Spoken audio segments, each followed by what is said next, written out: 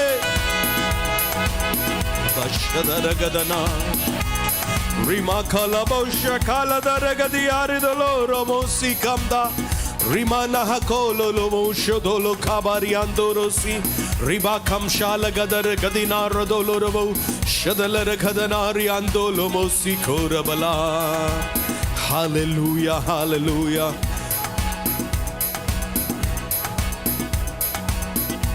धन्यवाद, धन्यवाद, धन्यवाद, धन्यवाद, धन्यवाद, धन्यवाद, धन्यवाद, धन्यवाद, धन्यवाद, धन्यवाद, धन्यवाद, धन्यवाद, धन्यवाद, धन्यवाद, धन्यवाद, धन्यवाद, धन्यवाद यीशु, धन्यवाद पिता, धन्यवाद पवित्र आत्मा। ओ सर्व सामर्थी मेरे परमेश्वर तुझे धन्यवाद, राजाओं के राजा तुझे धन्यवाद, पवित्र पवित्र सेनाओं की यहोवा तुझे धन्यवाद। ओ धन्यवाद करें, थोड़ी देर बच्चों जवानों मुंह खोलकर पिता को धन्यवाद करें, पुत्र यीशु को धन्यवाद करें। चुपचाप न रहें। आराधना देखने के लिए नहीं, आराधना सुनने के लिए नहीं, लेकिन आराधना किया जाता है। आराधना में अपने आप को दिया जाता है। आराधना में अपने शरीरों को, केवल मुंह के शब्द ही नहीं, अपने शरीरों को भी जीवित करके, पवित्र करके, भावता हुआ करके बलिदान चढ़ाना है। आज की सुबह पूरी तरह से अपने आप को समर्पित करें। मेरे और आपकी आराधना उससे ग्रहण योग्य होने के लिए उसके हाथों में देकर बोले, यहोवा मैं सब कुछ भूल कर तेरी महिमा करता हूं। जितने समझते हैं बच्चे कितने बोलेंगे, यहोवा मैं धन्यवाद करता हूं आज की सुबह के लिए, इस संगति के लिए। कई लोगों को यह अवसर नहीं मिला, कई लोग इससे दूर हैं, लेकिन तूने मुझे यह अवसर दिया। ओ मेरे माता पिताओं के लिए धन्यवाद। बोलिए बच्चों जवानों, बोलो मेरे परिवार के लिए धन्यवाद, मेरे कलीसिया के लिए धन्यवाद, मेरे अगुओं के लिए धन्यवाद, मुझे तेरे वचनों के लिए धन्यवाद, विश्वास के लिए धन्यवाद, तेरे लहू के लिए धन्यवाद यहोवा। Hallelujah, hallelujah. ओ स्तुति के योग्य परमेश्वर, आदर के योग्य परमेश्वर, तू महिमा के योग्य है। ओ मेरे यीशु, हालेलुया।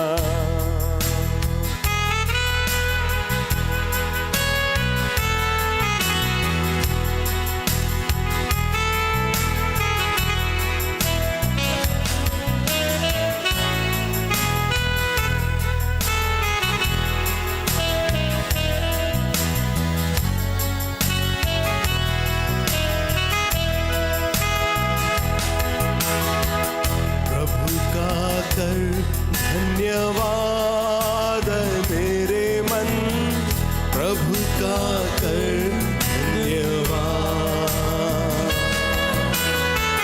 प्रभु का कर धन्यवाद मेरे मन, प्रभु का कर धन्यवाद। केवल गाने के लिए नहीं प्रियो, लेकिन दिल से बोले पिता धन्यवाद, धन्यवाद। उसके उपकारों को याद करते हुए प्रभु का धन्यवाद, प्रभु के पावन नाम का कर धन्यवाद।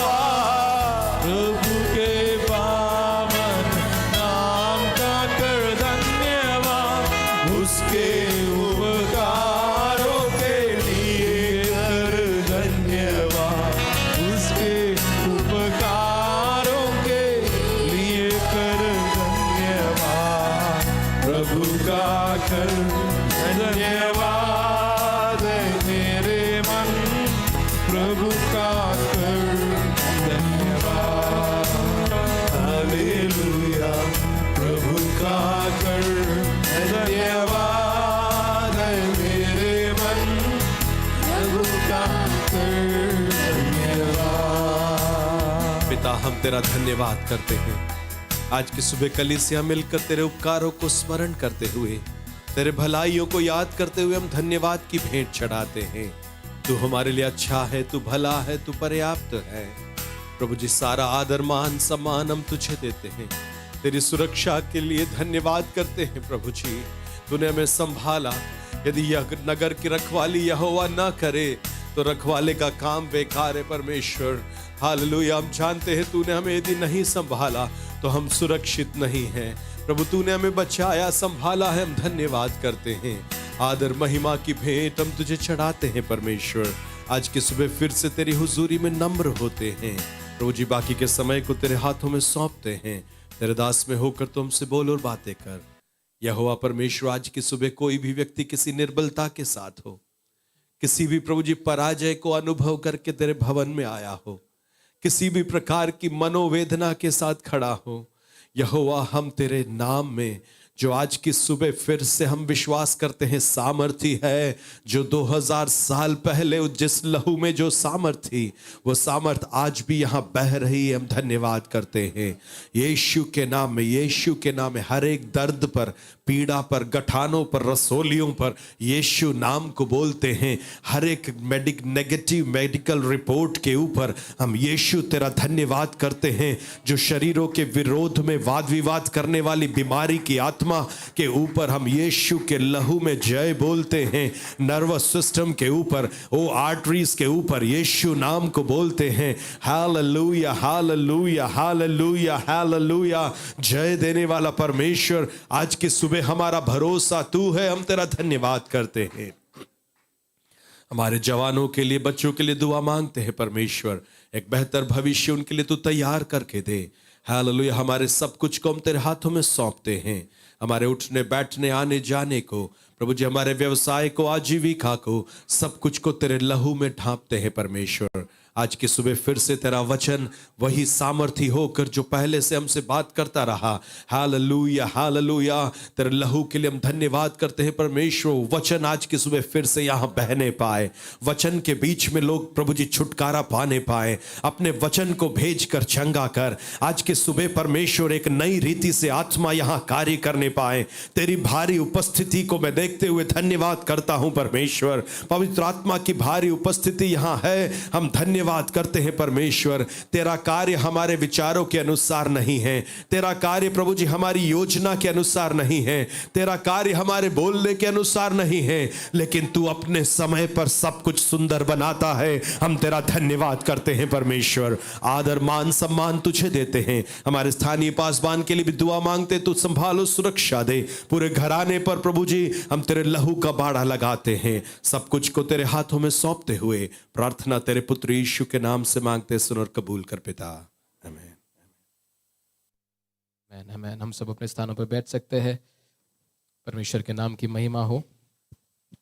आज उपस्थित सब तमाम लोगों को हम प्रभु यीशु मसीह के नाम में स्वागत करते हैं। आज की आराधना सभा में जितने भी लोग हमारे साथ ऑनलाइन में जुड़े हुए हैं और ऑफलाइन में जुड़े हैं, परमेश्वर आप सबों को आशीष दे। और हम ये प्रार्थना करें कि परमेश्वर आज के दिन वचन में से हमसे बात करे। एक बार वचन में जाने से पहले हम एक छोटी सी प्रार्थना को करने के लिए अपने सरों को झुकाए। हम सब अपने सरों को झुकाए, अपने हृदयों को एक क्षण तैयार करें। परमेश्वर का आत्मा हमसे जो बात करना चाहता है, जो भी उसके हृदय में है, वो हमसे कम्युनिकेट करने पाए और हम में से प्रत्येक का हृदय उसके द्वारा बताई गई बातों को प्राप्त कर ग्रहण करने के लिए सक्षम होने पाए। अगर हमारा हृदय उसके लिए सक्षम नहीं है तो वो उस बीज के समान ठहरेगा जिसे शायद परमेश्वर ने किसी जो मार्ग के किनारे गिर गया, जो झाड़ी वाले भूमि पे गिर गया, जो पथरीली भूमि पे गिर गया। ये हमारे साथ ना होने के लिए एक क्षण हमारे हृदय को हम तैयार करें, आत्मा में अपने आप को उजागर करें, आत्मिक अवस्था आत्मा में आए ताकि हम परमेश्वर की बातों को जान सके। परमेश्वर के वचन में लिखा है, बिना आत्मा के, बिना परमेश्वर की आत्मा के कोई भी परमेश्वर के ज्ञान की गुप्त की बातों को ना जान नहीं सकता है। और ऐसी अवस्था हमारे साथ ना होने पाए, इसलिए मैं चाहूंगा हम सब कोई छोटी सी प्रार्थना मुंह खोलकर परमेश्वर की उपस्थिति में करे। प्रभु तू आज मुझसे बात कर और तू तेरी बातों को समझने के लिए तू बुद्धि और ज्ञान मुझे दे, उसको परखने के लिए, उसको जांच कर अपने अंदर डाइजेस्ट करने के लिए प्रभु ये मदद तू मुझे दे, ऐसी हम प्रार्थना करें। हमारे स्वर्गीय पिता, हम आपके चरणों में आते हैं, धन्यवाद देते हैं पिता आज के इस दिन के लिए। प्रभु आज आपने हमें यह एक सुंदर आराधना का समय दिया, इसलिए हम धन्यवाद करते हैं। आपकी उपस्थिति में जैसे हम सरों को झुकाते हैं प्रभु, आपके वचन में से सुनने को जा रहे हैं। पवित्र आत्मा मेरे हृदय को, मेरे हृदय के मनन और मेरे मुंह के विचार को मैं आपके हाथों में सौंपता हूँ। जो कुछ भी मैं बोलूँ वो आपकी अगुवाई से होने पाए और आपके लोगों की उन्नति के लिए कारण होने पाए। प्रभु आपकी उपस्थिति में वो ग्रहण योग्य पाया जाने पाए। यहाँ पर उपस्थित तमाम लोग पिता परमेश्वर उस वचन की बात को ग्रहण करने के लिए सक्षम हो। कोई भी पिता परमेश्वर दुष्ट आत्मा के कार्य उनके जीवन में पिता परमेश्वर उस वचन को ग्रहण करने से रोकने ना पाए। उन तमाम दीवारों को, उन तमाम ऑब्स्टेकल्स को, डिस्ट्रैक्शन को प्रभु यीशु मसीह के सामर्थी नाम में हम रिब्यूक करते हैं और हम कमांड करते हैं कि वो आज परमेश्वर के वचन को लोगों के हृदयों में जाने से रोकेगा नहीं। हम धन्यवाद देते प्रभु इसके आज की आराधना के समय के लिए। प्रभु धन्यवाद प्रभु, प्रभु यीशु के नाम से हम मांगते हैं, आमेन आमेन। परमेश्वर आपको, आप सबों को आशीष दे। हम मिलकर वचन के एक भाग में जाएंगे। जाने से पहले मैं आपको बताना चाहता हूँ, पिछले सप्ताह हमारे बिनोय सर जिस वचन के भाग से बांट रहे थे उसी से मिलता जुलता या फिर उसी से उसका एक कंटिन्यूएशन के रूप में आगे आपके सामने मैं एक बात बताना चाहता हूँ। और ये बताने का कारण यही है क्योंकि पिछले दिनों में वो संदेश प्रचार करने से भी पहले, जब उपवास प्रार्थना के दिन या फिर पिछला 1-1.5 महीने पहले की बात है, मैंने अपने पारिवारिक प्रार्थना में इसे मेरे परिवार के साथ शेयर किया था कि एक दिन प्रार्थना करते समय परमेश्वर ने ये प्रकाशन दिया और वो भी इसी भाग से था, the same portion but a different sort of revelation. और जब बिनोय सर उसको प्रचार कर रहे थे तब मुझे इसमें से एक और मर्म को परमेश्वर ने दिया और जो मुझे लगा कि आपको आपके साथ उसे बांटना चाहिए। आप सब जानते हैं बिनोय सर ने पिछले सप्ताह किस बारे में प्रचार किया, याद है राइट? भूल गए हैं कि खो गए? बीज अंदर है अभी भी कि चिड़िया चुग के ले गई, झाड़ियों ने दबा दिया, धूप ने जला दिया, ऐसा कुछ हुआ है? प्रभु बचाए हम सबको।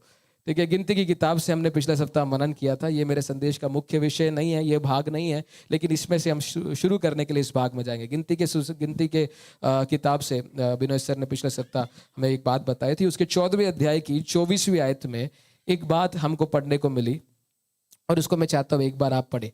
गिनती की किताब उसका 14वां अध्याय 24वीं आयत, 14th chapter, Numbers chapter 14 verse 24, Numbers chapter 14 verse 24। परंतु इस कारण कि मेरे दास कालेब के साथ और ही आत्मा है। ठीक है, इतना हम पढ़ते हैं और इस पर मनन करेंगे। आपको ये पूरी कहानी मालूम है, पिछले सप्ताह उसको दोहराया गया था, लेकिन पिछले सप्ताह जो नहीं आए उनके लिए मैं दोहरा देता हूँ। ये कहानी हो इतना ही रहा है, परमेश्वर ने वायदे की भूमि का वादा किया था इजरायलियों से और अब उस इजरायलियों के द्वारा इजरायलियों को दी गई वायदे को प्राप्त करने का समय आ चुका है। वायदे के देश के जस्ट समीप वो बैठे हुए हैं, प्रवेश करने ही वाले हैं। प्रवेश करने से पहले उसने क्या किया, 12 भेदियों को, मूसा ने 12 भेदियों को उस कनान देश में भेद लेने के लिए भेजा और बाकी आकर 10 लोगों ने क्या बोला, आपने उसको पूरे 13वें अध्याय और 14वें अध्याय में पढ़ सकते हो। 13वें अध्याय की अगर आप 30वीं आयत से लेकर आगे की आयत को पढ़े तो कालेब का रिपोर्ट वहां पर देखने को मिलता है, लेकिन उसी के साथ साथ कुछ अन्य लोगों के, वो 10 लोगों का रिपोर्ट भी वहां पर देखने को मिलता है। रिपोर्ट यही था, कालेब क्या बोलता है, एक बार और पढ़ना चाहे तो पढ़ सकते हैं आप। उसके 30वें अध्याय 30वीं आयत से पढ़िए।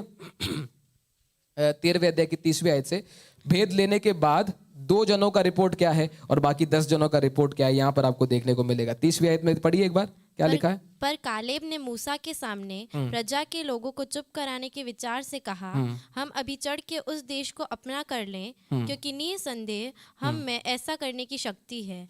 पर जो पुरुष उसके संग गए थे उन्होंने कहा, उन लोगों पर चढ़ने की शक्ति हम में नहीं है, क्योंकि वे हमसे बलवान हैं। और उन्होंने इजरायलियों के सामने उस देश की जिसका भेद उन्होंने लिया था यह कहकर निंदा भी की, वह देश जिसका भेद लेने को हम गए थे ऐसा है जो अपने निवासियों को निगल जाता है। और जितने पुरुष हमने उनसे देखे वे सब के सब बड़े डील डोल के हैं। फिर हमने वहाँ नपीलों को अर्थात नपीली जाति वाले अनाक वंशियों को देखा और हम अपनी दृष्टि में उनके सामने टिड्डे के समान दिखाई पड़ते थे और ऐसे ही उनकी दृष्टि में मालूम पड़ते थे।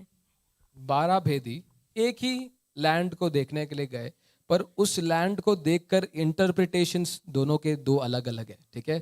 10 लोग यहाँ पर आके बोलते हैं एक नेगेटिव रिपोर्ट, हम कभी नहीं घुस सकते उस राज्य में। अमालेकी या फिर क्या बोलते हैं अनाकवंशी नपीली लोग, दानव जैसे लोग रहते हैं, हम उनके सामने टिड्डी जैसे ब्ला ब्ला ब्ला।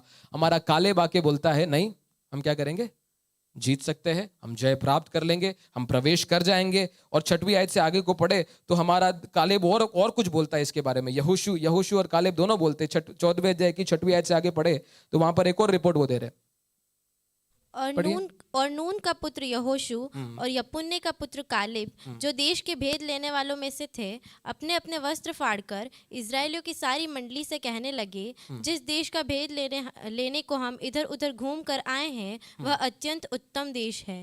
यदि यहोवा हमसे प्रसन्न हो तो हमको उस देश में जिसमें दूध और मधु की धाराएं बहती है पहुंचाकर उसे हमें दे देगा। केवल इतना करो कि तुम यहोवा के विरुद्ध बलवा न करो और न उस देश के लोगों से डरो, क्योंकि वे हमारी रोटी ठहरेंगे।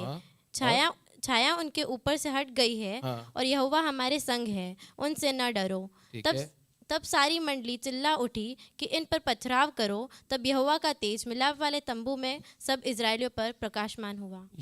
यहोशू और कालेब का रिपोर्ट बिल्कुल क्लियर है कि we are positive, we can possess the land, हम उसको हासिल कर सकते हैं। वो बोलते हैं वो हमारी रोटी ठहरेंगे, उनके ऊपर से छाया हट चुकी है, यहोवा हमारे संग है, हम जाएंगे, हम उन्हें यूं ही जीत लेंगे। लेकिन दूसरी तरफ ये 10 लोग बोलते हैं ब्ला ब्ला ब्ला, नहीं हो सकता, नहीं हो सकता, नहीं हो सकता।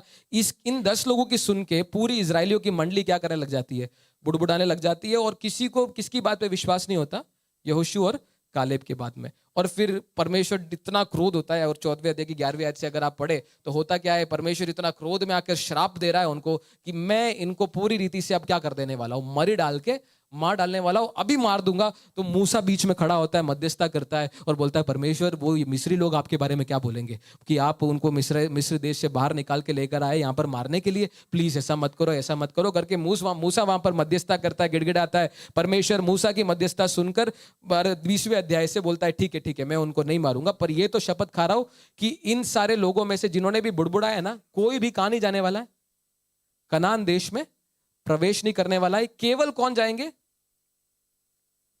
यहोशू और कालेब। और उसी को परमेश्वर 24वीं आयत में बोलता है, जिसको हमने पहले पढ़ा था 14 अध्याय की 24वीं आयत में, परंतु इस कारण कि मेरे दास कालेब के साथ और ही आत्मा है, उसने पूरी रीति से मेरा अनुकरण किया और मैं उसको उस देश में जिसमें वह हो आया है पहुंचाऊंगा, और उसका वंश उस देश का। परमेश्वर बोलता है इनको मैं क्या करने वाला हूं, देश देने वाला हूं। किनको, यहोशू और कालेब को, स्पेशली कालेब को। और दूसरा कौन, इनको क्या करने वाला हूं, ये जो 10 भेदी थे इनको क्या करने वाला हूं, इनमें से एक भी बंदा क्या नहीं करने वाला है, मेरे कनान देश में प्रवेश नहीं करने वाला है। इसको मैं देश क्यों दूंगा, कारण क्या बताया, क्योंकि उसके पास एक और ही आत्मा है, और उस और आत्मा के बारे में बिनोय सर ने पिछले दिनों में बताया था कि वो पवित्र आत्मा है। अब मेरा आपसे इसके पीछे छुपा हुआ एक मर्म यही है, if Caleb was driven by a different spirit, what were the other people driven by? बाकी जो सारे लोग थे वो किसके चलाए चलते थे? अगर परमेश्वर ने बोला है कि और ही आत्मा के चलाए चल रहा है कौन, कालेब, इसका मतलब बाकी लोग क्या कर रहे होंगे, किसी एक पर्टिकुलर आत्मा के क्या करे जा रहे होंगे, चलाए चल रहे होंगे। बट कालेब के पास कौन सी आत्मा नहीं है, that spirit is in their. और इसी से परमेश्वर ने पिछले दिनों में मुझे बताया था, there are 2 sorts of spirit, और इसके बारे में यीशु मसीह बार बार बोलता है। अगर आप नए नियम को उठा के देखें, यूहन्ना का सुसमाचार, and that spirit is the spirit of truth. एक है सत्य का आत्मा, जिसके बारे में यहां पर हमको चर्चा करने को मिलता है, सत्य का आत्मा, that guides you to the truth, जो आपको सत्य के मार्ग पे ले चलता है, परमेश्वर के बारे में ले चलता है। और एक है झूठ का आत्मा, उसके ऊपर एक पर्टिकुलर नाम यहां पर नहीं दिया गया, वो शैतान बोल सकते, दुष्टात्मा बोल सकते, पर आज के लिए मैं उसको it is the voice of the serpent, मैं उसको सर्प का आत्मा बोल सकता हूं, या फिर झूठ का आत्मा बोल सकता हूं। एक तरफ है कौन, सत्य का आत्मा, दूसरी तरफ हमारे इजराइलियों में एक बड़ी संख्या में लोग किस आत्मा के चलाए चल रहे थे, झूठ की आत्मा के चलाए चल रहे थे। लेकिन कालेब के बारे में परमेश्वर बोलता है कि ये क्या है, ये उस आत्मा के, इसलिए परमेश्वर ने बोला इसके अंदर क्या है, एक और ही आत्मा है, मतलब he has a spirit that other people, और का मतलब क्या होता है? Different spirit. डिफरेंट का मतलब क्या होता है? एक स्पिरिट जो इन सब में कॉमन नहीं है, वैसा एक आत्मा इसमें कार्य करता है। और इस आत्मा की खासियत क्या क्या होती है, उसके चिन्ह क्या क्या होते हैं, उसको बिनोय सर ने पिछले सप्ताह पूरा विस्तार में बताया था। लेकिन एक चीज मैं जो याद दिलाना चाहता हूं वो यही है, जब झूठ का आत्मा आपको हालातों को याद दिलाता है, आपके परिस्थितियों को याद दिलाता है, आपके परेशानियों को याद दिलाता है, सत्य का आत्मा क्या करता है मालूम है? सत्य का आत्मा क्या करता है मालूम है? He reminds you of the God who has called you. सत्य का आत्मा आपको अपने परमेश्वर की याद दिलाता है। झूठ का आत्मा आपका नजरिया कहां लेके जाने वाला है? आपका पूरा अटेंशन, आपका पूरा पर्सपेक्टिव किसकी तरफ शिफ्ट करने वाला है? उन हालातों की तरफ जो बिगड़े पड़े, उन परिस्थितियों की तरफ जो पूरी तरह से तबाह पड़े। और वास्तव में वो, जैसे बिनोय सर ने कहा, लॉजिकली फैक्चुअली करेक्ट होंगे। वो सारी बातें logically, factually, scientifically, technically, statistically सारी बातें सही होगी। लेकिन ये हमारा झूठ का आत्मा किसके, आपका दिशा, आपका अटेंशन पूरा किसकी ओर फेरना चाहेगा? इस परिस्थिति की ओर, इस हालात की ओर, ताकि आप उन हालातों को देखकर एक कंक्लूजन में आए और आप उस परमेश्वर को मत देखें। लेकिन अगर नए नियम में जाए तो यूहन्ना के सुसमाचार में परमेश्वर कहता है, मैं तुम्हारे पास एक आत्मा भेजने वाला हूं और वो तुम्हें क्या करेगा?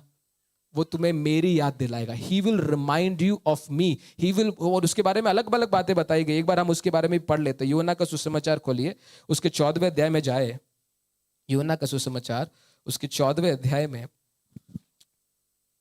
उसकी 17वीं आयत, चलो 16वीं आयत से पढ़िए। यीशु ने उससे कहा, जा अपने पति को यहाँ बुला ला। नहीं, 14वें अध्याय की बेटा, 14, यूहन्ना 14 उसका 16।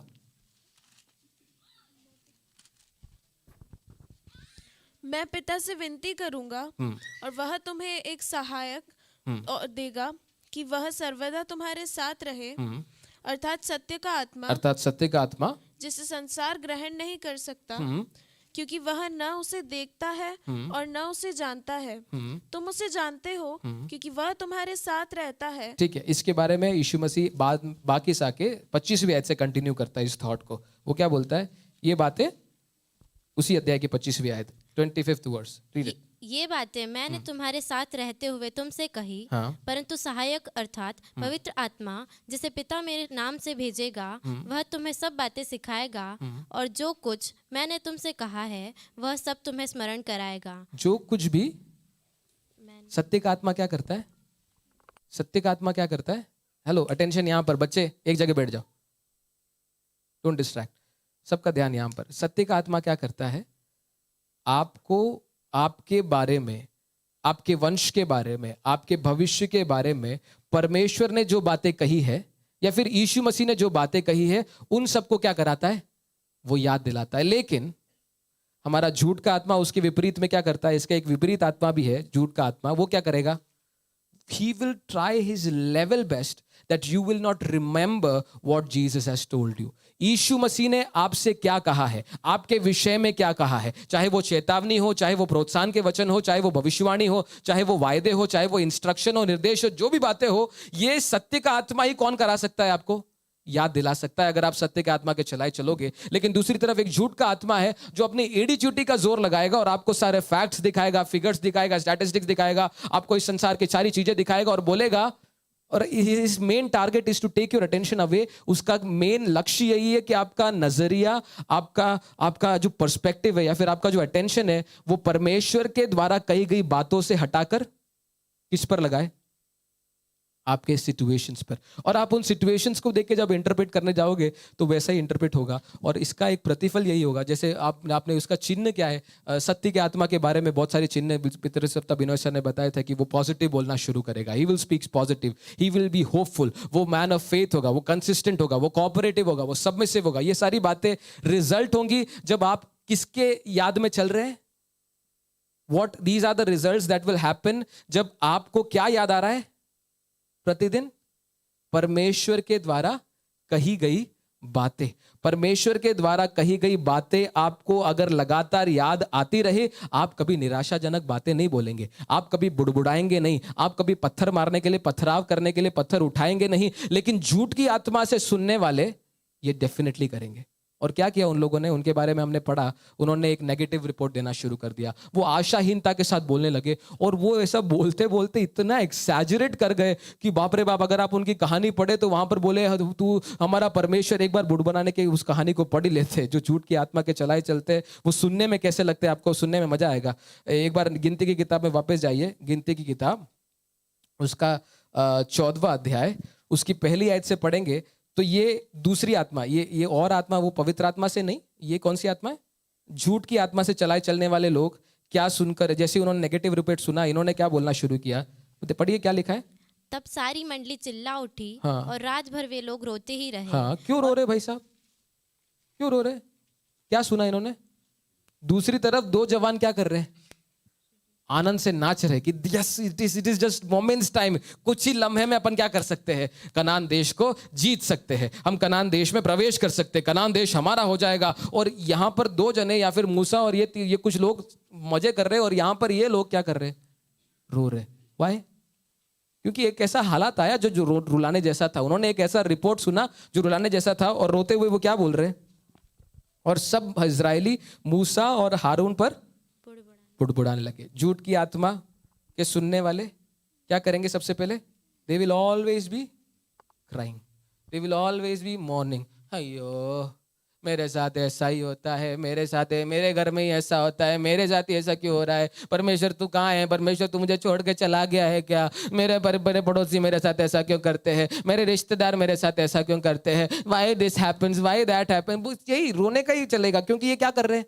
दे are not listening to the voice of truth that reminds them. सत्य का आत्मा क्या करता है? मैंने वो बोला, वो बहुत भूलेगा। सत्य का आत्मा क्या करेगा? आपको परमेश्वर की बातें क्या याद दिलाएगा? परमेश्वर की बातें याद दिलाएगा। लेकिन झूठ का आत्मा क्या याद दिलाएगा? उधर अनाकवंशी वेट कर रहे, तू उनके सामने टिड्डियों जैसा है, कुछ ही लम्हों की बात है, तू क्या करने वाला है, खत्म होने वाला है। वो रोना शुरू करेंगे ये सब सुन के, और रोने के बाद आपका नेक्स्ट रिस्पॉन्स क्या होने वाला है? आप रो रहे हो, आपके अंदर एक इमोशनल क्या बोलते हैं, सौरव भर चुका है, निराशा भर चुकी है। अब एक इमोशनल रेस्पॉन्स के बाद ये यही ऑटोमेटिक है, क्या आने वाला है? बुड़बुड़ाना, कुड़कुड़ाना। और किसके खिलाफ गुड़गुड़ा रहे? किसके खिलाफ गुड़गुड़ा रहे? द स्पिरिचुअल लीडर्स, जिनको परमेश्वर ने नियुक्त किया, जो उन्हें मिस्र की उस सड़ी हुई गुलामी से आजाद कर कर लेकर आए, उन्हीं लोगों पर ये क्या करने लग गए? बुड़बुड़ाने लग गए। और बुड़बुड़ा के क्या बोल रहे हैं? भला होता कि हम मिस्र में। पढ़िए बेटा दूसरी आयत। और सब इजरायली मूसा और हारून पर बुड़बुड़ाने लगे और सारी मंडली उनसे कहने लगी, भला होता कि हम मिस्र में ही मर जाते या इस जंगल ही में मर जाते। यहोवा हमको उस देश में ले जाकर क्यों तलवार से मरवाना चाहता है? परमेश्वर ने कभी भी बोला मैं तुम्हें तलवार से मरवाना चाहता हूँ? ये कहाँ से ख्याल आया? This is their own interpretation. ये परमेश्वर ने कभी बोला था मैं तुम्हें तलवार से मरवा डालने वाला हूँ, चाहो तुम्हें बाहर निकाल कर मैं क्या करने वाला हूँ? परमेश्वर ने, गॉड नेवर टोल्ड, परमेश्वर ने सिर्फ यही बोला, मोने मैं तेरे को कहाँ लेके जाने वाला हूँ? दूध और मधु की धारा बहने वाले देश में ले जाने वाला हो, तू वहां पर फलवंत होगा, तू वहां पर बढ़ेगा, तेरी वंश आशीषित होगा, ब्ला ब्ला ब्ला, ये सब बोला। अगर आप व्यवस्था विवरण की किताब पढ़े, उसके अंदर जो आशीषें लिखी हुई, वो सारी आशीषें एक्चुअली वायदे के देश में जाके पूरी होने वाली है। व्यवस्था विवरण 28, मुझे लगता है 28 या 29वें अध्याय में लिखा हुआ है, जो भी आशीषें वो परमेश्वर पूरी करने वाला है। लेकिन ये अब क्या बोल रहे हैं मिस्री लोग? क्या बोल रहे हैं? हमें परमेश्वर क्या करवाना चाहता है? What does God want us? वो हमारी भलाई नहीं चाहता, उल्टा क्या कराना चाहता है? हमें मरवाना चाहता है। ही वांट्स टू किल अस। अपना इंटरप्रिटेशन, अपना अजम्पशन। हाँ आगे बढ़िए।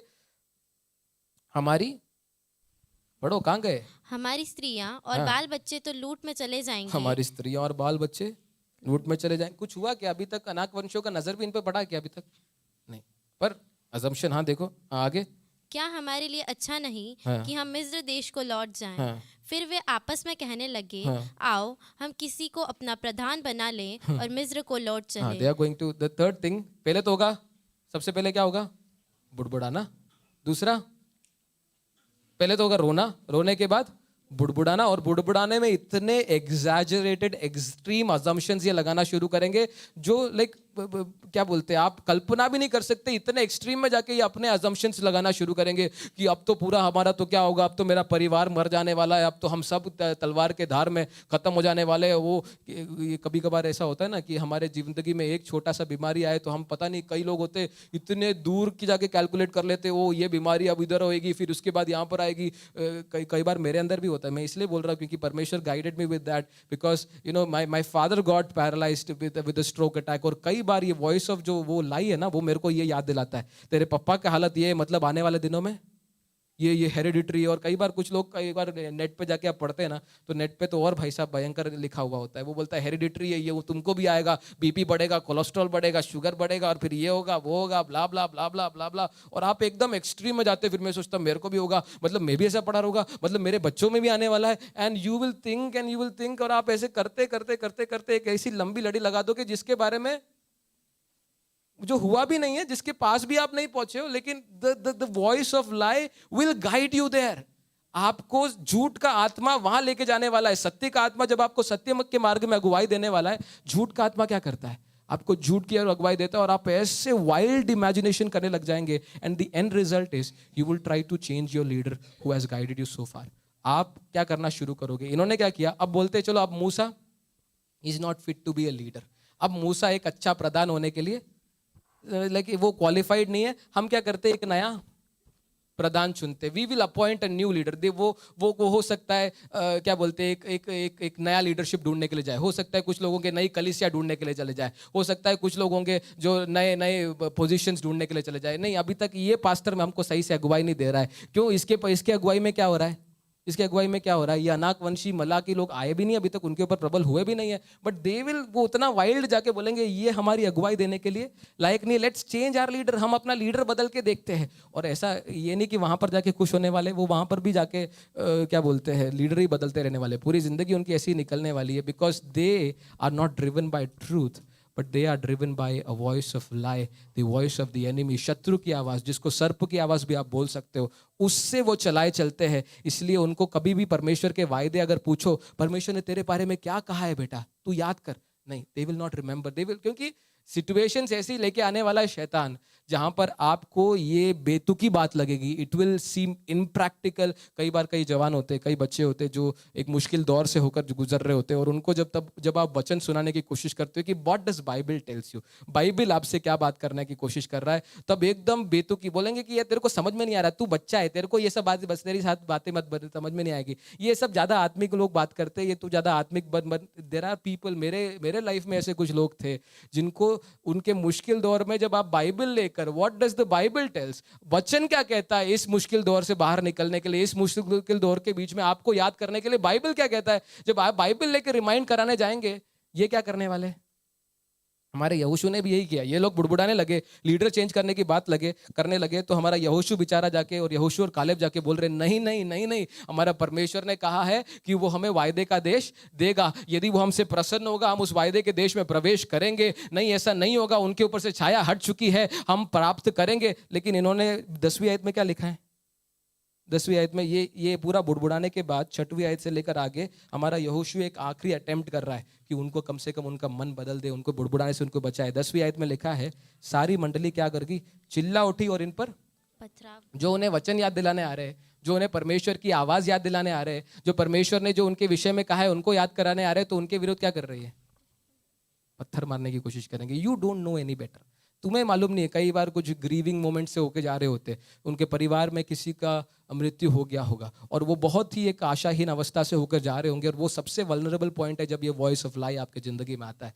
जब आपके जिंदगी में ऐसे थोड़े बोलते हैं ना, सेटबैक्स आते, ऑब्स्टेकल्स आते, परेशानियां, मुश्किलें, अड़चने जब आती है, सबसे बोलते हैं ना एकदम ऑपरच्यून मोमेंट है। ऑपरच्यून मोमेंट को क्या बोलते हैं, सबसे ज्यादा सही टाइम है किसकी एंट्री मारने के लिए, ये वॉइस ऑफ लाई, ये झूठ का आत्मा आपके जीवन में प्रवेश करने के लिए। और उस वक्त आपके पासबान, आपके लीडर्स, स्पिरिचुअल लीडर्स आपको आके याद दिलाना की कोशिश करेंगे कि परमेश्वर का वायदा, आप इतने आशाहीन क्यों हो रहे हो, आप इतने निराशा में क्यों पड़े हो, परमेश्वर का आत्मा क्या कह रहा है, परमेश्वर का वचन क्या कह रहा है, आपको याद दिलाने की कोशिश करता है। But at that time they will not understand him, they will not understand the very perspective that they are preaching from.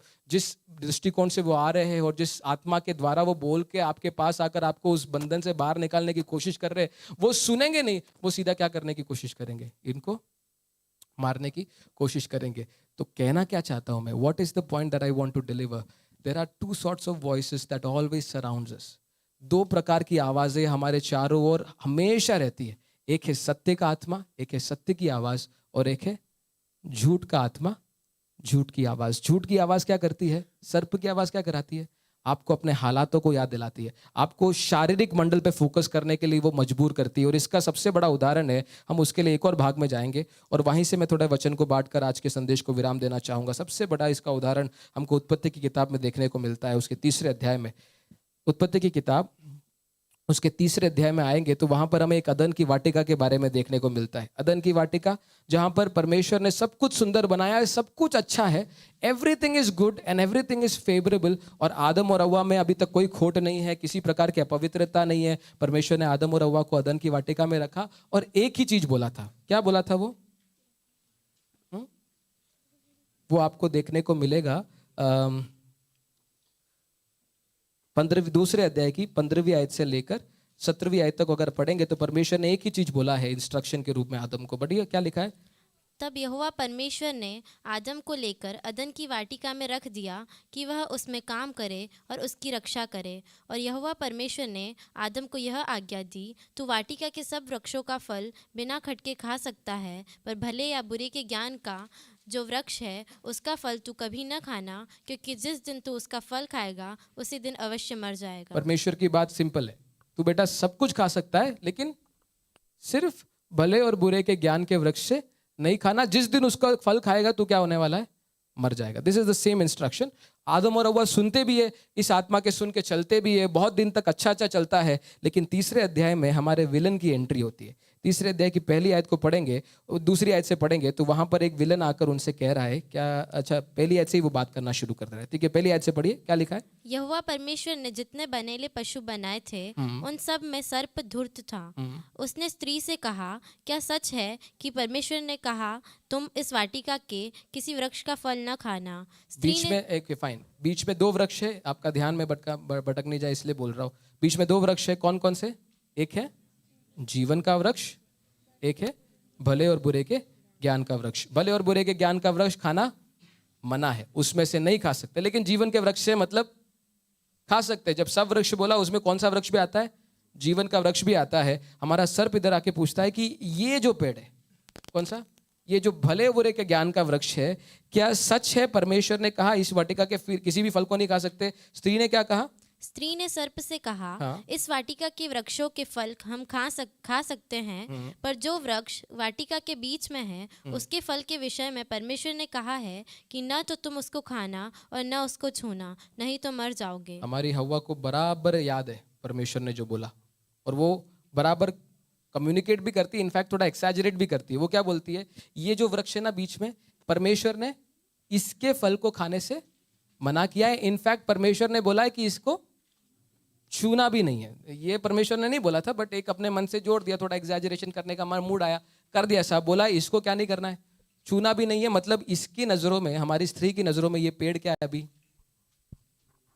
खाना लायक तो छोड़ो, छूने लायक भी नहीं है, एक तरह से अनटचेबल ट्री है, या फिर अछूत पेड़ है, जिसको अपन बोलते हैं ना, देख के गिनाती, अपन कई चीज़ों को देख कर अछूत मानते हैं। जैसे किसी का शव पड़ा होगा, या फिर सड़क पे किसी प्राणी का शव पड़ा है, किसी जानवर का शव पड़ा है, कई लोगों के लिए वो अछूत होता है कि यार छूना बहुत घिन आती है। वैसा एक चीज़ है क्या हमारे हव्वा के लिए, कौन सा पेड़, भले और बुरे के ज्ञान का वृक्ष। ये क्यों हो रहा है, क्योंकि आज तक वो किसकी आवाज़ सुन रही थी, केवल परमेश्वर की। लेकिन अब उसके जीवन में एक आवाज की एंट्री होती है, और वो क्या कहता है, तब सर्प ने स्त्री से कहा, तुम निश्चय न मरोगे, तुम निश्चय ना मरोगे, हाँ, वरन परमेश्वर आप जानता है कि जिस दिन तुम उसका फल खाओगे उसी दिन तुम्हारी आंखें खुल जाएंगी और तुम भले बुरे का ज्ञान पाकर परमेश्वर के तुल्य हो जाओगे। अब 3 बातें हमारा शैतान या फिर हमारा सर्प बोलता है कि तुम जिस दिन इससे खाओगे तू क्या नहीं करने वाली। परमेश्वर ने बोला तुम क्या कर जाओगे, मर जाओगे। लेकिन हमारा सर्प क्या बोलता है, पहली बात तुम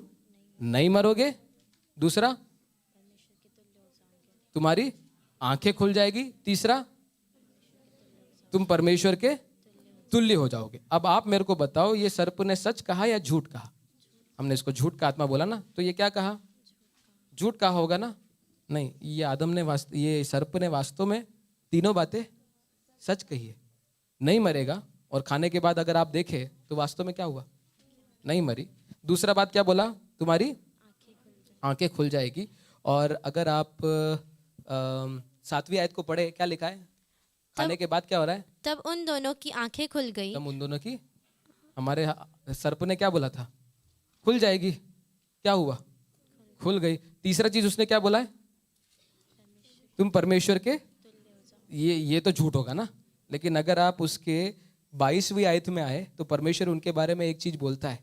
22वीं आयत में क्या लिखा है, फिर यहोवा परमेश्वर ने कहा, मनुष्य भले बुरे का ज्ञान पाकर हम में से एक के समान हो गया है। परमेश्वर खुद बोलता है कि ये भले और बुरे का ज्ञान पाकर किसके समान हो गए हैं, हम में से। मतलब पिता पुत्र पवित्र आत्मा तीनों बैठ के शायद डिस्कस कर रहे होंगे और उनमें से बोल रहा है अब ये भला बुरे का ज्ञान पाकर क्या हो गया है, हम में से। तो शैतान ने जो बोला था वो भी क्या था, सही था। उसने बोला नहीं मरोगे, वो नहीं मरे। एटलीस्ट परमेश्वर ने आत्मिक दृष्टिकोण से बोला था कि तू आत्मा में क्या कर जाने वाला है, मर जाने वाला है। हमारा शैतान बड़ा क्लेवर है, वो कम डिटेल्स देता है और वो ना बड़ा वर्ड के मामले में बड़ा सही है, वो आपको ऐसे घुमाएगा। उसने बोला तुम नहीं मरोगे, उसने शरीर के मामले में बोला था। ये कभी कभार कुछ क्लॉजेस होते हैं ना इंश्योरेंस पॉलिसी, जब आप भरने जाते हो कि आपको इतना कुछ मिल जाएगा, इतना कुछ मिल जाएगा, लेकिन बाद में जाके आप जब क्लेम करने जाते हो तो बोलते हो नहीं नहीं आपने ये नहीं बोला, मैंने उस नजरिए से नहीं बोला था, मैंने इस नजरिए से बोला था, करके आपको घुमाते ना। वैसे ही हमारा शैतान आपको बेचने आएगा, तब एकदम क्या बोलते हैं, एकदम मीठी मीठी बातें बोलेगा, तू नहीं मरेगा, और नहीं मरा, तेरी आंखें खुल जाएगी, खुल गई, और तेरा कि तू परमेश्वर के तुल्य हो जाएगी।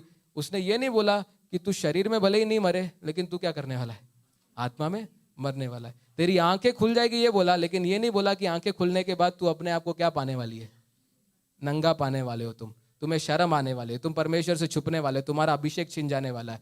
तीसरे बात ये बोला तुम परमेश्वर के तुल्य तो हो जाओगे, लेकिन ये नहीं बोला परमेश्वर के तुल्य होकर परमेश्वर ही तुम्हें क्या कर देने वाला है, निकाल देने वाला है। He will always say half truths. He's probably the master of half truths. शैतान जो होता है हमेशा झूठ, एक प्लेन झूठ नहीं होता। जैसे अगर ये रंग अगर पिंक है तो मैं बोल दूं काला तो फाइन, ठीक है, ये प्लेन झूठ हो गया। लेकिन वो क्या करता है, हाफ ट्रूथ्स बोलता है, वो हाफ ट्रूथ में खेलता है।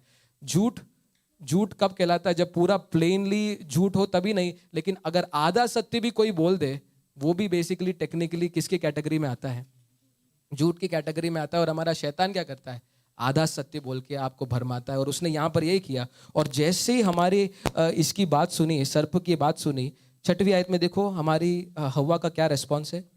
अतः जब स्त्री ने देखा कि उस वृक्ष का फल खाने के लिए अच्छा और देखने में मन भाऊ और बुद्धि देने के लिए चाहने योग्य भी है, तब उसने उनमें से तोड़कर खाया। स्त्री ने क्या किया, किस पेड़ की ओर देखा, उस पेड़ की ओर देखा जो आज तक क्या था, अब ये याद रखिए, आज तक ये पेड़ क्या था, अछूत था, खाने लायक तो नहीं है और साथ में साथ छूने लायक भी नहीं है। जो एक अछूत पेड़ है, एक घृणित पेड़ है, तुरंत हमारे सर्प की आवाज सुनने के बाद क्या लिखा है उसमें, ये पेड़ कैसा हो गया है, पेड़ के देखते ही पेड़ के फल देखे वरन परमेश्वर आप 6वीं आयत में लिखा है, स्त्री ने जब देखा उस वृक्ष का फल खाने के लिए अच्छा और देखने में मन भाऊ और बुद्धि देने के लिए, ये फीचर्स अचानक से कहां से आ गए ये पेड़ में, अभी तक तो नहीं थे ना। ये पेड़ वैसे का वैसा खड़ा था, ऐसा नहीं कि हमारे सर्प के बोलते ही ये पेड़ वहां से उग के आया, नहीं, पेड़ पहले ही खड़ा था। लेकिन इसकी नजर, हमारी हव्वा की नजर आज तक इस पेड़ पे पड़ी नहीं, क्योंकि वो क्या कर रही थी, हमारे परमेश्वर की आवाज सुन के चल रही थी, सत्य की आत्मा के चलाई चल रही थी, इसलिए फालतू चीजों पे उसकी नजर पड़ती नहीं थी, फालतू चीजों पे उसका ध्यान जाता नहीं था। लेकिन जैसे ही सर्प आया और सर्प ने उसे बहलाना फुसलाना शुरू किया, जो फॉरबिडन ट्री था वो अचानक से मनभाव ट्री हो गया। जो एक तरह से अछूत पेड़ था वो अचानक से क्या हो गया, मनभाव हो गया। और वो आज भी होता है हमारे जीवनों में। आप सोचते हो भले और बुरे का ज्ञान का वृक्ष केवल अदन की वाटिका में था, नहीं, वो आज भी है हमारे बीच में। वो कई वस्तुओं में, कई मोबाइल की चीजें हो सकती है, कई प्रकार की बातें हो सकती है, जो अगर आप सिर्फ वचन पढ़ने वाले लोग हो, सिर्फ परमेश्वर की आवाज सुनने वाले लोग हो, आप डेफिनेटली बोलोगे ये क्या है, घृणित है, ये बिल्कुल टॉलरेबल नहीं है। जैसे व्यभिचार के बारे में हम बात करें, एक जमाना था जब लोग परमेश्वर के ज्ञान से भरे हुए थे, परमेश्वर के वचन के ज्ञान से भरे हुए थे, तो व्यभिचार एक सीरियस सिन हुआ करता था, हत्या एक बहुत सीरियस सिन हुआ करता था, इमोरल रिलेशनशिप्स, अनैतिक संबंध लोगों के साथ बहुत ही गंभीर रूप से डील किया जाता था हमारे भारत के समुदाय और बाहर में भी। लेकिन धीरे धीरे when the voice of the enemy started whispering into the years of people, जब शैतान की आवाज, ये सर्प की आवाज लोगों के कानों में आकर बोलने लगी, पाप का इंटेंसिटी धीरे धीरे क्या होने लगा, मिलावट कर करके डाइल्यूट होने लगा। और आज अगर आप हमारे जवानों के बीच में जाके देखो, व्यभिचार कोई बड़ा पाप उनकी नजरों में नहीं है। Even if you look into the outside secular world, अगर आप बाहर के संसार के बारे में देखो, जिस प्रकार के मूवीज हमारे चारों ओर आते हैं, जिस प्रकार के गाने लिखे जाते हैं, जिस प्रकार की चर्चाएं होती है और जिस प्रकार की चर्चाएं हमारे दिमाग में बार बार सुनने को आता है, व्यभिचार का पाप अब कोई ज्यादा बड़ा गंभीर पाप, इनफैक्ट पाप ही नहीं मानते आजकल तो लोगों के। अगर आप जाके लोगों को बोलो, देख ये नहीं करना चाहिए क्योंकि ये क्या है, पाप है, लोग आप पर हंसेंगे। क्यों? 21वीं सदी में भी तू ये पाप पुण्य की चीजों पे बात करता है। पाप वाप कुछ नहीं होता। दैट्स व्हाट दे से and that's what that enemy has done. शैतान ने यही किया है, वो सर्प बनकर लोगों के कानों में आकर यही बोलता है कि ये जो भले और बुरे का ज्ञान का वृक्ष है, ये जो पाप का वृक्ष है, बेटा ये बिल्कुल खराब नहीं है, इसको खाने से तू क्या नहीं करेगा, मरेगा नहीं। यीशु मसीह ने भी नए नियम में भी बोला है, नए नियम में ये पाप का वृक्ष, भले और बुरे का ज्ञान का वृक्ष, मैं बोलता हूँ शरीर है। इसलिए पौलुस बोलता है जो शरीर पर मन लगाएगा वो क्या करेगा, मरेगा, लेकिन जो आत्मा पे मन लगाएगा वो जीवन पाएगा। जैसे अदन की वाटिका में जीवन का वृक्ष और भले और बुरे का ज्ञान का वृक्ष था, हमारे जीवन में भी ये दोनों वृक्ष है। एक है आत्मा, जो आत्मा पे मन लगाएगा वो क्या पाएगा, जीवन और शांति पाएगा, और एक है शरीर। और वचन में लिखा है जो शरीर पे मन लगाएगा, शरीर पे मन लगाना तो मृत्यु है। आप शरीर पे मन लगाओगे मरोगे, ये परमेश्वर का वचन बोलता भी है। लेकिन क्योंकि हम किसकी सुनते हैं, we constantly give our ears, हम अपने कानों को लगातार ऐसी आवाजों को सुनने के लिए समर्पित करते हैं। इसलिए जो बातें गंभीर होनी चाहिए, और सोच के देखिए हव्वा के नजर में अभी तक ये इतना बड़ा अछूत पाप था, एक बहुत बड़ा सीरियस सिन था, लेकिन सर्प की आवाज सुनते ही अब एक छोटा सा लाइट बात हो गया कि यार क्या है, she doesn't even give a second thought. बोलते ना एक तरह का दूसरा विचार के बारे में कोई डिटेल यहाँ पर दिया नहीं गया है। हमारी हव्वा ने सुना और अचानक से ये पाप जितना जो गंभीर चीज था आज तक, अभी अचानक से वो क्या बन गया है, इट इज अलाउड, टॉलरेबल, या फिर क्या बोलते हैं एक्सेसिबल। आप उसको जा सकते हो, छू सकते हो, खा सकते हो, उसके साथ उसको उसको तोड़ सकते हो, उसको सूंघ सकते हो, उसको खा सकते हो, और आपके मन में लगातार सर्प यही बोलता है कुछ नहीं होगा, कुछ नहीं होगा। वैसे ही पाप करने के लिए जवानों को और हम बड़ों को भी यही बोल के प्रेरित करता है, कोई नहीं देख रहा, कुछ नहीं होने वाला, it will not do anything harm to you. वो तेरे को किसी भी प्रकार की हानि नहीं पहुंचाएगा। तेरे को ये देखना है तो देख ले, तेरे को ये प्रकार की बातें बोलनी है तो बोल दे, क्या जाता है, जो तेरे मन में आया है वो करता जा and nothing will happen to you, कुछ नहीं होगा। और ये कह कर लगातार हमसे वो पाप करवाता जाता है। और ये पाप का कारण, करवाने का कारण यही है मेरे प्रियो, हमारे कानों को हम किसको बार बार देते रहते हैं। ऐसे सत्य की आवाज को सुनने के लिए हम समर्पित नहीं करते, लेकिन झूठ की आवाज को सुनने के लिए हम लगातार, बी केयरफुल। अगर आप पाप को सीरियसली सुनना चाहते हैं या फिर सीरियसली कंसीडर करना चाहते हैं, पाप की गंभीरता अगर आपको मालूम पड़ना चाहते हो आप, मैं बोलता हूँ आपको एक चीज करना पड़ेगा, अपने कानों को लगातार सत्य की आवाज को सुनने के लिए समर्पित करो। अगर आप सत्य की आवाज को सुनने के लिए समर्पित करोगे, वचन में लिखा है मैं अपना आत्मा तुम्हें दूंगा और वो तुम्हें पाप, न्याय और धार्मिकता के विषय में क्या करेगा, निरुत्तर करेगा। He will constantly convict you. हम जैसे पैदाइशी, हम जब पैदा होते हैं, कुछ हमारे भले ही हमारे क्रिश्चियन चर्च की बात करें, कुछ पाप हमारे लिए सीरियस सिन्स होते हैं और कुछ पाप हमारे लिए उतने ज़्यादा सीरियस गंभीर पाप नहीं है। कुछ पाप जैसे व्यभिचार हो गया, हत्या हो गया, चोरी हो गया, हमारे जवानों के मन में भी कुछ हद तक जब वो बढ़ रहे होते हैं उनके मन में होता है कि ये बाप रे बाप बहुत गंभीर पाप है, ये तो बिल्कुल करना ही नहीं है, करना ही नहीं। दारू पीना, हाँ हमारे क्रिश्चियन, हमारे पेंटेकोस्टल समुदाय में तो दारू भी एक तरह से क्या होता है, एक बहुत बड़ा गंभीर पाप है कि और दारू पीना, सिगरेट पीना, नशीले पदार्थों का सेवन करना, ओ बाप रे बाप बहुत ज़्यादा गंभीर चीज़ है। लेकिन जैसे जैसे मैं आपको, और फिर कुछ ऐसे पाप होंगे जैसे कुड़कुड़ाना, जैसे बुड़बुड़ाना, जैसे आप विश्वास करना, जैसे चिंता करना। आपको मालूम है चिंता करना भी एक पाप है। परमेश्वर उसे एक्चुअली एक पाप कंसिडर करता है क्योंकि वह आपके अविश्वास की दशा को बताता है। If you worry, that is an indirect way of telling God that I don't trust you. अगर आप चिंता कर रहे हो तो आप एक क्या बोलते हैं, इनडायरेक्टली आप परमेश्वर को यह मैसेज कम्युनिकेट कर रहे हो कि मैं आप पर क्या नहीं कर रहा, भरोसा नहीं कर रहा। अगर आप चिंता कर रहे हो आपके खाने के विषय में, अगर आप चिंता कर रहे हो अपने पीने के विषय में, अगर आप चिंता कर रहे हो अपने प्राण के विषय में, आप एक तरह से इनडायरेक्टली परमेश्वर को यही कम्युनिकेट कर रहे हो कि मुझे विश्वास नहीं है कि तू मेरा खाने का देखभाल कर सकता है, मुझे विश्वास नहीं है कि तू मेरे प्राण का देखभाल कर सकता है, मुझे विश्वास नहीं है। इसलिए हम इसलिए चिंता करते हैं ना, जो हमको भरोसा नहीं होता। अगर हमको विश्वास है, कभी भी बच्चों को उनके खाने के विषय में चिंता करते हुए देखा है? छोटे बच्चों को, छोटे बच्चे कभी टेंशन लेते हुए देखा है? यार कल कहाँ से खाना लाएगा, कल सुबह के मैं प्लेट में जाके डाइनिंग टेबल पर जाके बैठूंगा तो खाना वहां पर होगा कि नहीं होगा? करते बच्चे कभी विश्वास, ऐसा चिंता नहीं।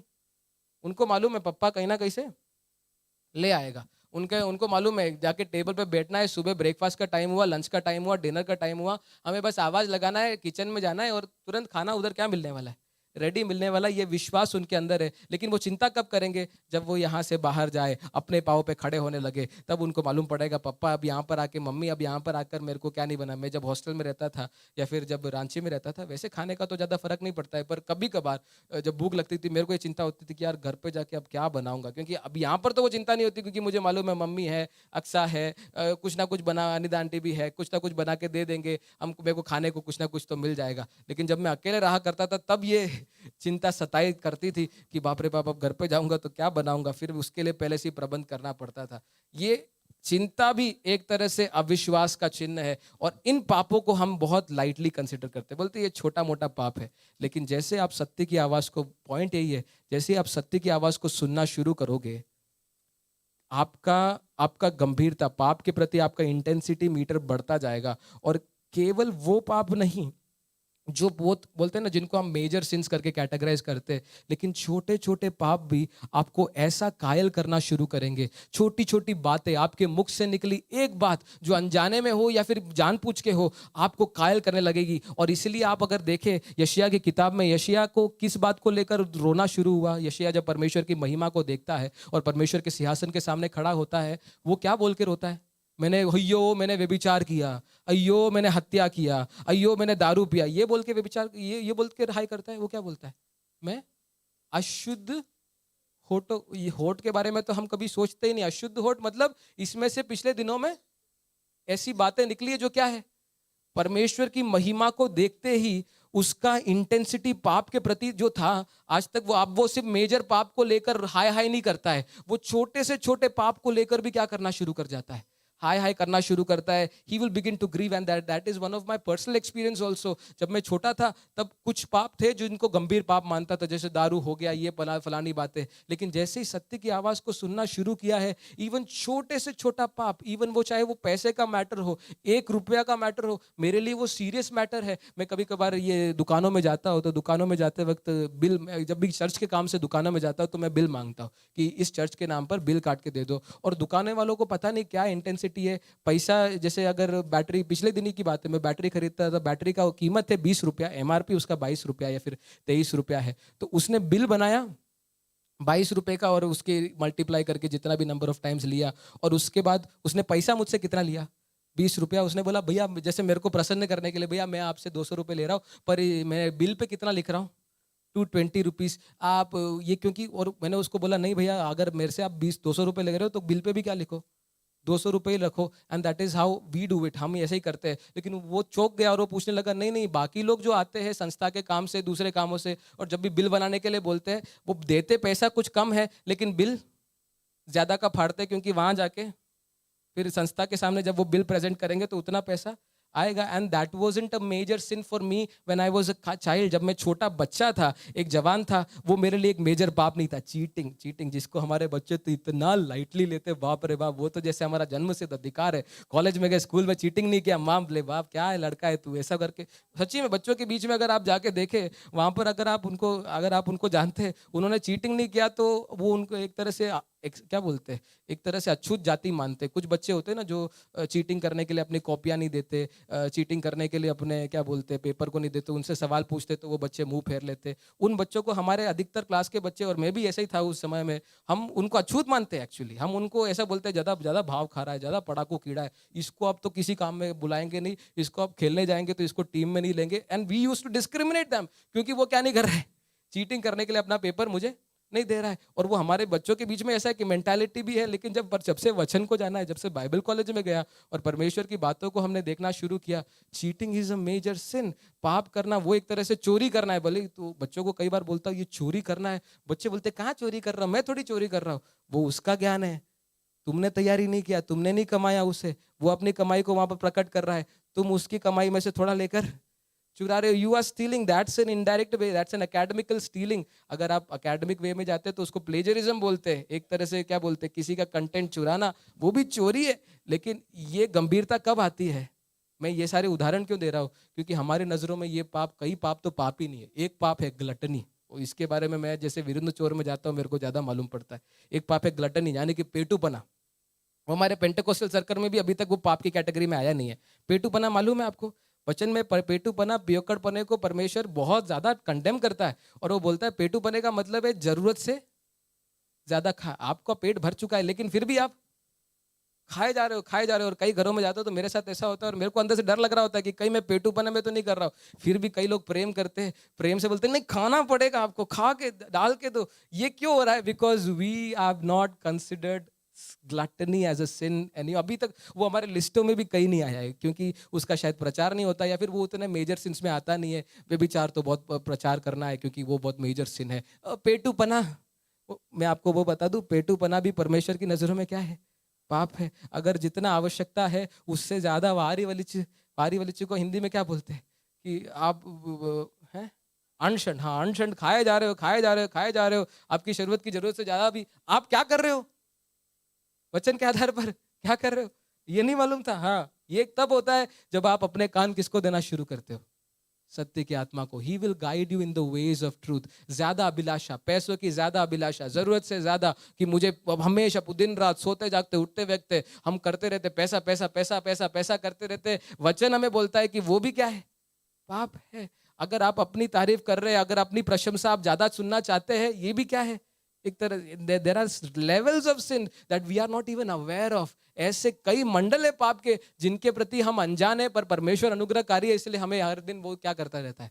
हमें बर्दाश्त करता रहता है, हमें दया दिखाता रहता है, बोलता है कोई बात नहीं, तेरे को नहीं मालूम। पर इसका मतलब ये नहीं कि हम कभी नहीं जाने, कभी जान कर तो क्या कर। जैसे बोलते हैं ना, पाप बढ़ता है तो अनुग्रह बढ़ता है, तो हमारा परमेश्वर अनुग्रहकारी है, लेकिन जानबूझ के पाप करने वालों के लिए नहीं। जो अनजाने में अज्ञानता के कारण पाप कर रहे, ओके, अगर आप क्षमा मांगोगे, आप अनजाने में कर रहे थे। हमारे गाँव में कई बार गाँव में मैं जब गया, ट्रेनिंग सेंटर में पढ़ा रहा था, उन दिनों में मुझे नहीं मालूम था ये, पर एक स्पेशल डिश होती है जो बकरों के या फिर जानवरों के खून से बनाई जाती है। ऐसा कोई डिश है। हाँ, मेरे ट्रेनिंग सेंटर के बच्चे बड़े चाव से खाते थे वो तो, और बोलते थे रिंसन, और मेरे को भी लाके देते थे। वो पूरा लहू से बनाया जाता है, उसके अंदर लहू पता नहीं जमाया जाता है, ऐसा करके कुछ है, और बहुत टेस्टी खा रहे थे और मेरे को भी लाके दिया। मैंने पूछा ये क्या है? बोले सर ये उसका खून है।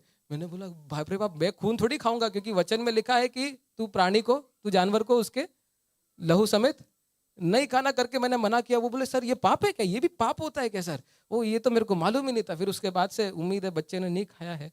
ट्रेनिंग सेंटर के बच्चों को उसके बाद मना किया, ट्रेनिंग सेंटर में वो बनाना बंद किया, क्योंकि because several people are not aware of it. इसका मतलब ये नहीं परमेश्वर उन पर दंड की आज्ञा देगा। अज्ञानता में किया पर अब जान लिया, नहीं करा, परमेश्वर की ओर से क्षमा है, अनुग्रह है। लेकिन ये सब मैं इसलिए बोल रहा हूँ, हमारी अज्ञानता, क्योंकि हम झूठ की आवाज़ के चलाए चलते हैं, हमारी बोली में, हमारे विचारों में, हमारे कर्मों में हम ऐसे तमाम तरीके से पाप करते जा रहे, जिनको हम जानते भी नहीं है। हम उस भले और बुरे के ज्ञान के वृक्ष से दिन प्रतिदिन खाते जा रहे हैं। लेकिन ये समय है कि हम अपने कानों को किसकी ओर लगाएं? उस सत्य की आत्मा की ओर। वो हमें पाप के विषय में, धार्मिकता के विषय में, न्याय के विषय में, पवित्रता के विषय में निरुत्तर करेगा, कायल करेगा। He will tell you what real Jesus looks like. एक सच्चा यीशु का भक्त, एक सच्चा यीशु का विश्वासी कैसा दिखना चाहिए, वो आपको बताएगा, अगर हम उस सत्य की आवाज को सुनने के लिए तैयार है। कार्य सिर्फ यही करना है, अपने कानों को किसकी ओर लगाना है? सत्य की आवाज को सुनने के लिए। अगर आप उसकी आवाज सुनने के लिए अपने कानों को समर्पित नहीं करते हैं, शैतान बहुत चालाक है, और उसकी चालाकी आपके सामने प्रकट है। वो आपको ऐसे ऐसे पेड़ों से खिलाएगा जो आपके लिए, आदम और हव्वा के लिए तो केवल एक पेड़ था जो प्रतिबंधित था, क्योंकि उन्होंने अभी तक पाप संसार में प्रवेश नहीं किया। हमारे लिए ऐसे बहुत सारे पेड़ पड़े हुए हमारे चारों ओर। हमारे मोबाइल को जब हम खोलते हैं, ऐसे बहुत सारे ऐप्स है जहाँ पर हमें नहीं जाना चाहिए, ऐसे बहुत सारे वीडियोस है जो हमें नहीं देखना चाहते हैं, ऐसे बहुत सारी बातें हैं, ऐसी बहुत सारी संगतियां हैं जिसमें जाके हमें बैठना नहीं है। वचन में लिखा है जो टट्टा करने वालों की संगति में जाके भी तो several people are not even aware of it but we enjoy it, हम उसे मजा आता है। एक ऐसा क्लब भी आजकल तो हमारे बाहर सेकुलर फील्ड में तो एक ऐसा क्लब भी शुरू हो गया है जिनको हम स्टैंड अप रोस्टिंग क्लब बोलते हैं, जिसको रोस्टिंग क्लब मतलब वहाँ पर प्रॉपरली एक बंदा खड़ा होता है और उसको असाइन किया जाता है कि सारे लोगों को खिल्ली उड़ाए, मजाक उड़ाए, उनको रोस्ट करे, उनके बारे में बुरी भद्दी भद्दी बातें बोले और सब मिलकर क्या करेंगे, हंसेंगे। और उसके लिए पैसा देके टिकट लेके लोग जाके खरीदते हैं। अगर आप सेकुलर फील्ड में जाए बहुत कुछ हो रहा है। और हमारे कई जवान जो इन दिनों में मॉडर्न वर्ल्ड के थोड़े थोड़े कांटेक्ट में आ रहे हैं, कई बच्चों से जब जवानों से डील करता हूँ, ये सब उनके चारों ओर भी होता है मेट्रोपॉलिटन सिटीज़ में, और वहाँ पर उनको ये सब चीज़ें संपर्क में आता है और वो इसको क्या बुरा होता है, इसमें क्या टेंशन है, इसमें क्या खराबी है करके चले भी जाते हैं। ये सब इसलिए होता है क्योंकि हम अपने कानों को सत्य की, आत्मा की आवाज सुनने के लिए समर्पित नहीं करते। हम अपने सरों को झुकाए, एक क्षण हम प्रार्थना में जाए, परमेश्वर की हुजूरी में अपने आप को दीन करें और जांचे पिछले दिनों में हम कौन सी आत्मा के चलाए चल रहे थे।